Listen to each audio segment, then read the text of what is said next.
honorable members, distinguished ladies and gentlemen, good afternoon. I am delighted to be back in Homa Bay, the county of endless potential and possibilities, a place whose promise mirrors that of our great nation. Vast possibilities, many opportunities, awaiting bold action as we steadily unlock the full benefits of devolution. Our counties are critical frontiers and the powerful drivers of both national and local growth. This biennial devolution conference is therefore a moment to take stock, celebrate gains, and reimagine how we can accelerate progress for every county and every Kenyan. The theme of this year's conference speaks directly to our national vision, a Kenya where every citizen, regardless of region, gender, background, or status, has a fair and equal opportunity to thrive. Our Constitution's preamble commits us to human rights, equality, freedom, democracy, social justice, and the rule of law. This theme is a reminder of the bold, transformative journey we began and a call to remain true to our shared aspiration as a nation and as a people. Ladies and gentlemen, devolution has been transformative. It has fostered equity by distributing resources fairly and addressing historical imbalances. It has enhanced inclusion by empowering communities, empowering women, giving a chance to our youth, and extending a fair environment to persons living with disability for all of us to participate fully and meaningfully in the development of our nation. Social justice has taken root through accountable, transparent, and responsive governance. The national government is proud to have invested heavily in making these principles a reality.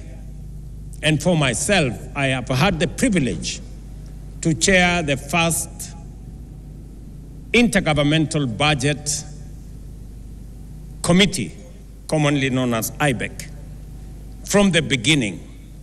And I have had the privilege to see devolution grow by leaps and bounds. Through collaborative frameworks, such as the Intergovernmental Relations Technical Committee, the Council of Governors, the Summit, and the other intergovernmental fora, we have resolved challenges amicably and aligned our policies and resources as guided by our constitutional vision. From the very first day of my administration, I affirmed that devolution is not merely a constitutional provision. It is the ground jewel of our democratic governance and the proudest achievement of the people of Kenya in our constitution-making process. I pledged to accelerate the full transfer of all outstanding devolved functions as assigned in the 4th schedule of our Constitution, together with the requisite resources. This commitment was formalized during the 11th National and County Government Coordinating Summit held at State House, Nairobi, on the 16th of December 2024, as has been alluded by the earlier speakers. I directed the Intergovernmental Relations Technical Committee to finalize the delineation, unbundling, and gazettement of all pending functions, and to initiate the systematic transfer of budgetary allocations and other resources tied to those functions without delay. Today, I am proud to report that all 14 devolved functions have been conclusively delineated, unbundled, and formally gazetted. This milestone has eliminated decades-old ambiguities that hampered service delivery and fueled intergovernmental disputes. This achievement marks a decisive turning point in our journey to align functions with funding. It empowers county governments to design and implement programs that respond directly to local needs, from healthcare to agriculture to water management, infrastructure, trade, and early childhood education, while delivering measurable impact to all the people we serve. Further, to the gazettement of the unbundled and clarified functions by IGRTC on the 16th of December 2024, and the advanced process of resource identification, I am pleased again to announce that we have gazetted immovable assets, that is land and buildings, to transfer ownership to the counties through Gazette Notice number 11164 of yesterday, 12th August 2025, a process that has eluded us for the last 12 years. In other words, 50,000 pieces of land and 80,000 pieces of land and buildings will now become the property of county governments legally. This morning, in a further demonstration of our commitment to devolution, I signed into law two landmark pieces of legislation: the County Public Finance Law Amendment Bill of 2023 and the County Allocation of Revenue Bill 2025. These laws cement the place and the principle of horizontal revenue sharing among counties and consolidate the place of county assemblies while clearly defining the respective responsibilities of both county and national governments. Let me say this, that I had the honor in Homa Bay to finally guarantee by law the independence of our county assemblies. This is a commitment that I made. This is an engagement that I did with the county speakers and county assemblies, and it was a merited request and a merited ask that the same way we have independence of the legislature at the national level, we must also have independence of the legislature at the county level. I now ask the county assemblies to effectively undertake their responsibilities, effectively provide oversight, efficiently legislate for counties to perform their mandate, and also robustly represent the people who elected them. With this new mandate, with this new independence, the counties' assemblies now have no reason, nor excuse, not to do what they have been mandated by the Constitution effectively. Under the Division of Revenue Act 2025, we have allocated an unprecedented Kenya shillings 415 billion to counties, nearly 30 billion more than last year's allocation. The County Allocation of Revenue Act 2025 distributes this equitable share among the 47 counties in strict adherence to the revenue sharing formula set out in Article 217 of our Constitution. And again, today marks a turning point. We are using a new revenue sharing formula, again marking another historic step. This is the first allocation, as I have said, to apply the fourth determination of the basis for division of revenue approved by Parliament this year. This is not just more money. It is a stronger foundation for counties to deliver, develop, and transform people's lives. Ladies and gentlemen, despite operating within a tight fiscal space, the government has honored its commitment to timely disbursements, clearing all balances owed to counties for the just ended financial year. This ensures that counties have the fiscal capacity, institutional infrastructure, and human resources necessary to deliver on their expanded mandates effectively. Again, to report that yesterday, the 12th, the National Treasury released resources for July this year as part of the commitment that we had made to our counties. In just 12 years since the birth of Devolution, we have transferred a total of 4 trillion Kenya shillings to counties. Every corner of Kenya now has a functional county government, closer to the people than ever before. The results are evident. New tarmac roads in once forgotten villages, maternity wings in rural hospitals, and innovative agricultural programs changing lives at the grassroots. Investments, ladies and gentlemen, are the lifeblood of economic transformation. They inject capital, spur innovation, generate employment, and unlock local potential. Nowhere is this more true than our counties. Under our bottom-up economic transformation agenda, we are working with counties to build one bankable, high-impact value chain in every county, from fish processing here in Homa Bay to leather in Kajiado and textiles in Kitui. This is about turning local potential into jobs, incomes, and exports. The government of Kenya, through the Ministry of Investments, Trade and Industry, is developing investment procedures for key priority sectors, working with counties.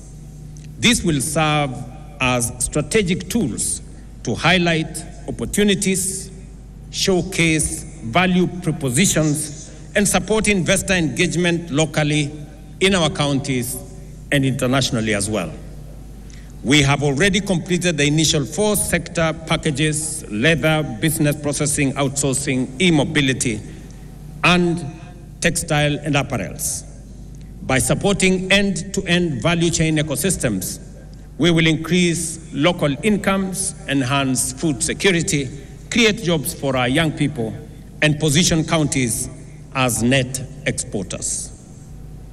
Yet progress, again, ladies and gentlemen, is uneven, and the full promise of equity remains work in progress.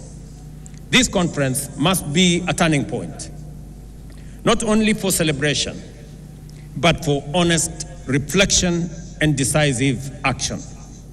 To unlock the full potential of devolution, we must strengthen capacity in our counties by building the skills, expertise, and employing technology needed for effective service delivery. Excellencies, while we may not have all the resources we desire, we have enough to deliver meaningful service to our people. Let me repeat that. While we may not have all the resources we desire, we have enough to deliver meaningful service to our people. Our greatest challenge is not the inadequacy of resources, but how we utilize what we have. The questions we need to ask ourselves: are we directing resources to the right purposes? Are we deploying them efficiently? How much is lost to waste and corruption? And what concrete measures are we putting in place to seal leakages, curb misuse, and enhance efficiency? These are the hard questions we must confront with candor courage, and urgency. Without a doubt, we need to answer these questions as leaders. And I listened very carefully to the statements that have been made here, both by the earlier speakers, by the chair of the Council of Governors, by the Speaker of the Senate, and we all must be honest about ourselves and about what we are doing. And we must agree that the resources that are availed by the people of Kenya through their taxes are meant for delivering transformation in our counties and in our nation. I did sign into law a few weeks ago legislation that will boost the fight against corruption by signing into law the Conflict of Interest Bill, now law. I do expect that agencies charged with making sure that there is accountability at all levels of government take up their role as efficiently, as effectively, with accountability as the law and the Constitution mandates them. The EACC must take up their role. I have made it absolutely clear to the chair of the Anti-Corruption Commission, to the CEO of the Anti-Corruption Commission, that there will be no sacred cows and there will be no telephone call from anywhere below or above to stop anybody from being prosecuted for matters corruption. While I agree with the sentiments expressed by the Speaker of the Senate, and he has made a solid statement on holding governors and county governments to account, I also must say the legislature must also be held to account.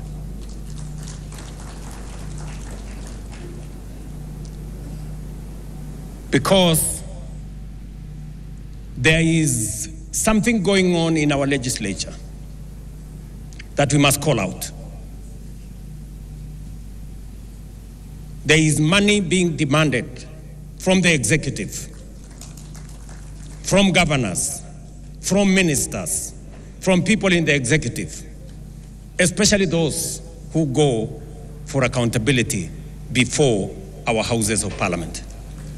Mr. Speaker, it cannot continue to be business as usual. It is not possible that committees of parliament demand to be bribed, demand to be paid for them to write reports or to look the other way for what is happening in either the national government or the county government. All of us must act together. The fight against corruption must be an all of society engagement and exercise and effort. I also want to ask the judiciary not to be a haven for the corrupt to hide behind judicial decisions. We have innovation that is only available in Kenya that allows a corrupt person or somebody who has stolen public resources or somebody in breach of law not to be prosecuted. Something called anticipatory bail. It is a Kenyan innovation that takes us backwards. Just let's ask ourselves, somebody who has stolen public funds and then goes to court and gets something called anticipatory bail, makes it impossible for such a person to be arrested and prosecuted endlessly. How does that support the fight against corruption? This is a matter I hope our friends in the judiciary would help us answer. Because we are undertaking transformation in Kenya, but that transformation is being undermined by corruption, and we must call it what it is. And all agencies, institutions, and arms of government, we must come together to deal with the challenge of corruption so that we can ensure that public resources are meant and are used for the intended purposes for which the people of Kenya have asked us. Without a doubt, ladies and gentlemen, technology can help in eliminating waste and enhancing efficiency. Since its inception in 2013, the e-Citizen platform has stood at the heart of Kenya's digital transformation. What began with a handful of services, about 300 then, has evolved into a 24/7 one-stop shop for over 22,000 government services, accessible from every part of Kenya and everywhere in the world. Today, more than 14 million Kenyans are registered on the e-Citizen platform, with 500,000 Kenyans logging in daily to access passports, driving licenses, business registration, land transactions, marriage certificates, police clearances, and much more. All without queues, intermediaries, brokers, or unnecessary bureaucracy. The results speak for themselves. Collections have surged more than 1,500%, from Kenya shillings 60 million to over 1 billion shillings collected by e-Citizen daily, translating to more than 500 billion annually. Ministries, departments, and agencies have seen revenue growth of up to 400%, supported by accurate projections and better planning. Equally, counties have integrated their digital portals with e-Citizen and have seen remarkable growth.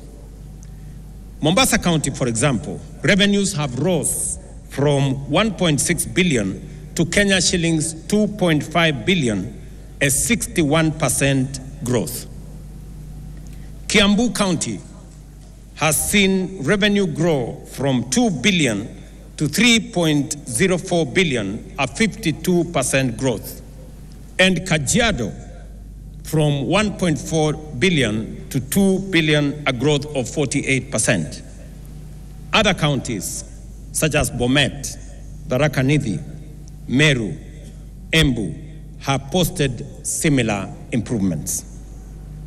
The platform has seen and has been an engine of economic opportunity, creating 600,000 jobs in ICT, support services, logistics, and other sectors, providing that digitization and proving that digitization is not just about convenience, but also about livelihoods. Most importantly, e-Citizen has been a powerful weapon against corruption. By eliminating cash handling and embedding full digital audit trails, we have reduced opportunities for bribery and made transactions traceable, fair, and secure. Citizens can now follow the process and the progress of their applications and payments online, confident that the process is impartial and transparent. I therefore urge all counties to collaborate, share best practices, and celebrate while accelerating the adoption of technology to boost efficiency, cut waste, and enhance revenue performance. Beyond technology, we must promote inter-county collaboration, share resources and expertise, and ensure accountability through transparency and rigorous oversight. Kenya's real economic strength lies at the grassroots in our counties. Through the bottom-up economic transformation agenda, we are moving from raw material production to value addition, strengthening agro-processing, manufacturing linkages, and market access for SMEs and smallholder farmers. As we gather here in Homa Bay, I challenge every leader and citizen to renew our commitment to the spirit of devolution, invest in people-first policies and programs, ensure every shilling has impact, and bring government services closer to the people. Let me share two other things that I really wanted to say on this day, this very important day of devolution. I must congratulate county governments. I must congratulate our governors and the county assemblies for the partnership they have demonstrated in working with me in the transformation of our country. We have worked together because the Constitution dictates that we do. We have worked together on matters of health, from community health promoters, the people who engage with families, with homes every day, the greatest patriots that I know of. We have worked together with the counties, and I want to congratulate counties for sharing this resource so that we can bring health to be a reality and to be a right for all citizens, not a privilege for those who can afford. I am also happy that we have made tremendous progress in the delivery of our universal health coverage, working with counties. All the counties have signed into the program that will enable citizens access health at every facility in a way that doesn't exclude others.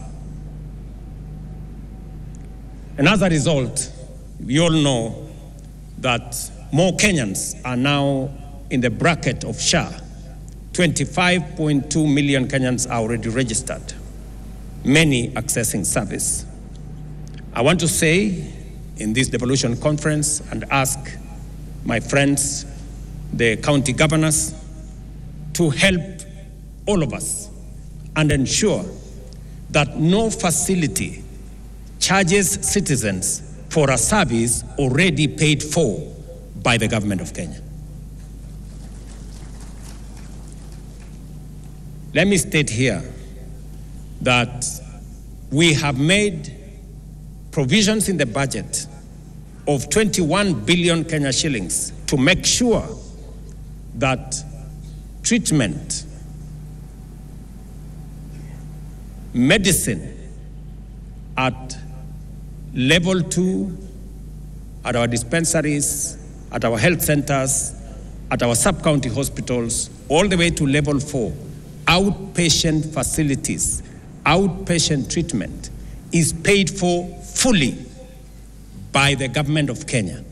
And no facility, no dispensary, no health center or sub-county hospital should charge citizens who go to seek treatment, because the government of Kenya will refund for the treatment, for the medicine given to citizens at that level.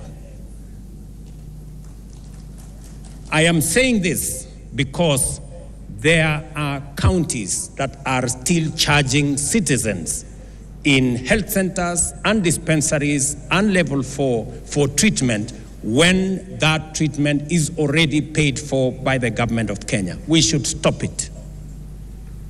And I want to ask you, colleagues, to help the citizens of our nation, because, as I have said, we do not want to make health a privilege. We want to make it a right for all citizens.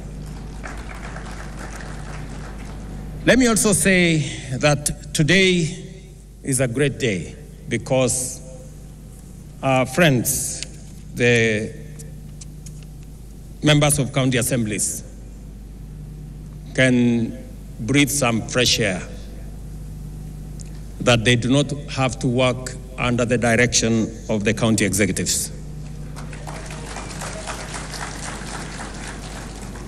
But I have also told you that use that independence for the good of the people.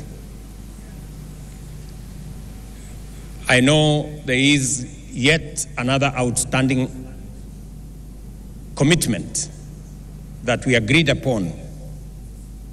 And because I am a solid believer in savings and encouraging the culture of savings,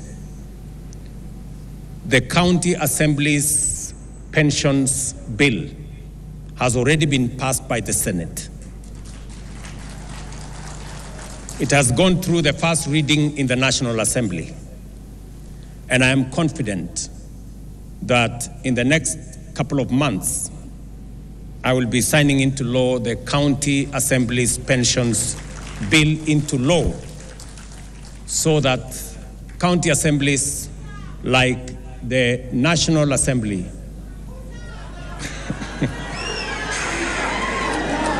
will also have pension, just like members of parliament. This pension, we agreed, is going to be contributory, just the same way the one in parliament is contributory, and it will assist us in making sure that we avoid old age poverty by people who have served in the public service. Today, again in Homa Bay, I announced another milestone that through our housing levy and housing fund, we have rolled out affordable housing. We have rolled out construction of markets across Kenya. Today, we broke ground for the first ever hostel for student accommodation in Kenya. And here in Tom Mboya University, we will be building a hostel accommodation facility to host over 2,000 students, and we are rolling it across Kenya. We already have identified universities, Kenya medical training colleges, and TVET institutions to build student accommodation that will accommodate 170,000 students across Kenya as phase one, as we expand the program of housing in Kenya, not only to provide for social housing, affordable housing, student accommodation, our markets, and all the other infrastructure that we are building under that framework. Again, I want to celebrate that the same way we started the affordable housing here in Homa Bay, by coincidence again, we are starting student accommodation construction again here in Homa Bay. Again, here in Homa Bay, I have signed legislation for the first time in Homa Bay County into law, and we are slowly but surely making history in the Republic of Kenya.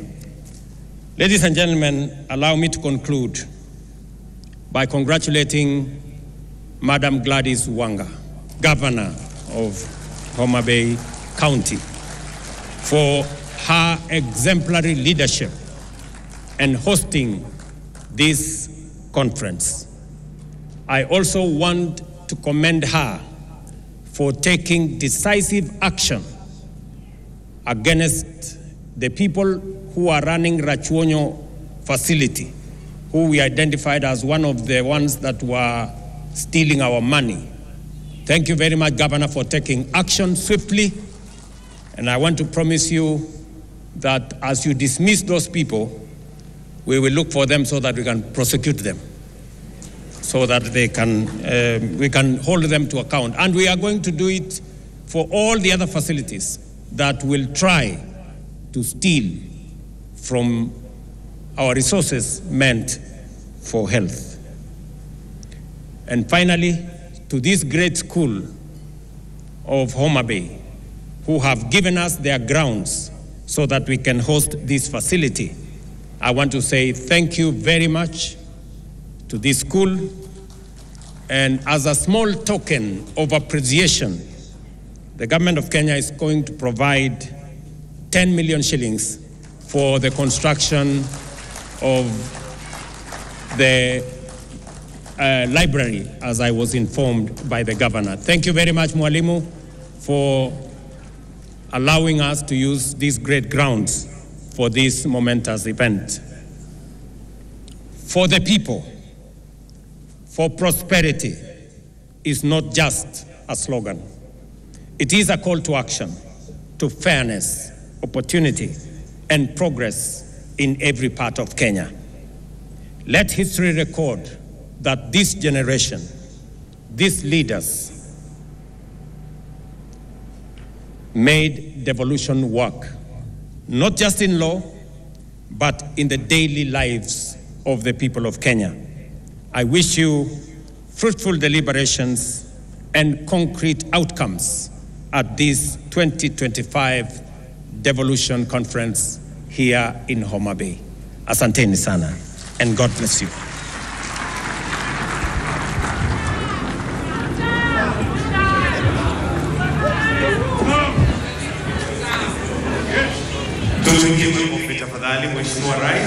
Let us take our seats briefly, please. There you have it. President William Ruto has completed his opening speech of this Devolution Conference in the county of Homa Bay amid a number of issues that he has touched on, some of which include corruption and stemming it out of society, where he has said that they're going to be very firm, they as a government are going to be very firm on the same, and he's even lauded Governor Gladys Wanga for some actions she took against some officers who I believe were caught in some kind of impropriety. And so he said that once they've been processed, that they as an executive are going to be pursuing them to have them prosecuted for corruption. And so we wait to see, because this has been a hot potato where the health space has been a place where we have been having corruption, having some sort of thriving space.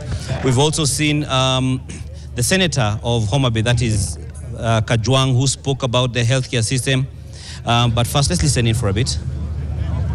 Thank you very much. I'm sorry, I forgot the Speaker of Senate did ask me about consideration of the Senate team. And I want to confirm that the Senate team did a wonderful performance. Congratulations. A round of applause for the Senate team for winning yesterday's match. Congratulations. And you merit, as the Speaker has said, you merit a reward for what you have done. There is only a small technical problem.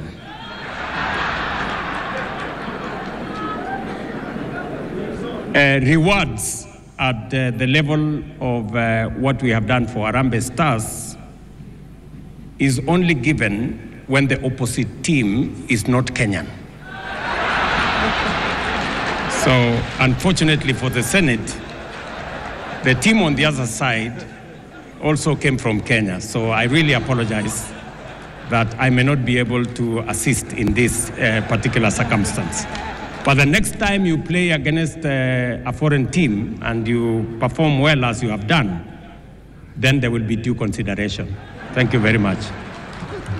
At the count of 3, we'll have the launch of the manual. And Your Excellency, it is right there where we're going to be having the launch. So in 3, 2, and 1, the buzzer is pressed. And we now have the manual, which is the Council of Governors Devolution Training Institute Induction Manual, which is rotating right there.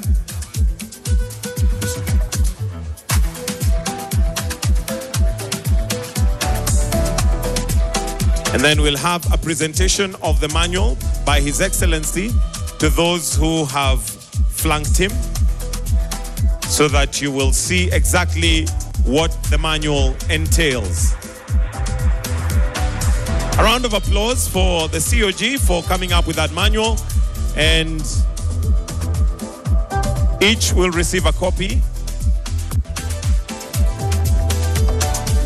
And for optics, if we can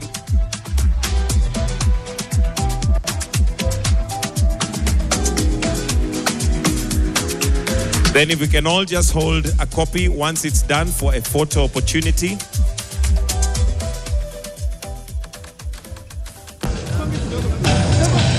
There you have it once again. And now, I mean, tough luck for the senators who wanted the president to give them some money as well.